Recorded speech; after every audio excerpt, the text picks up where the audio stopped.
அனைவருக்கும் வணக்கங்க. இது பாருங்க, கரும்பு முருங்கைங்க. இப்போது இது வந்து சின்ன ஒரு செடி மாதிரி இருக்கும்போது பூ வந்து நல்லா காய் வைக்குங்க. அதை வந்து ருசியும் வந்து அந்த முருங்கையோட ருசி ரொம்ப நல்லாயிருக்கும். அது சில இடங்களில் தாங்க கிடைக்கிது. இப்போ நான் அதை வச்சுருந்தேன், அதில் நிறைய காயெல்லாம் நான் விளைவிச்சு நான் உங்களுக்கெல்லாம் காட்டிருக்கேன், அது போட்டிருக்கேன் அந்த போஸ்ட்டு. இப்போது அது காஞ்ச அப்புறமா, அந்த முருங்கை காஞ்ச அப்புறம் அந்த விதையை எடுத்து இது மாதிரி ஃப்ரிட்ஜ் பாக்ஸில் இது போட்டதுங்க.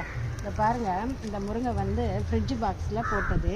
இப்போது இது பாருங்கள், எல்லாம் வந்து கொடி உருளை எல்லாம் இதில் சுற்றிருச்சுங்க. நிறைய பூ வந்தது, ஆனால் சுற்றிட்டனால இதை பாருங்கள், ஒரே ஒரு அந்த கிளையில் வந்து பூ வச்சு இதை பாருங்கள், 5 முருங்கை தெரியுதுங்களா? 1 2 3 4 5 முருங்கை வந்து ஒரே ஒரு கிளையில் வந்திருக்கு பூ வச்சு.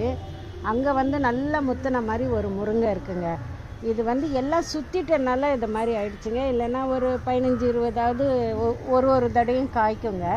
இந்த தடவையும் இதுலேருந்தே நான் விதை வந்து காஞ்சப்புறம் சேகரிச்சுக்கலான்னு இருக்கேங்க. பாருங்கள், எவ்வளோ இது பிஞ்சாக தான் இருக்குது, இன்னும் முத்தணும். அது ஒன்று தான் முத்திருக்கு. இது பாருங்கள், எவ்வளோ பிஞ்சு வச்சுருக்கேன்னு பாருங்கள். ஒரு சின்ன கிளையிலேயே இந்த ஃப்ரிட்ஜ் பாக்ஸில் வச்சு இவ்வளோ தூரம் வந்திருக்குங்க.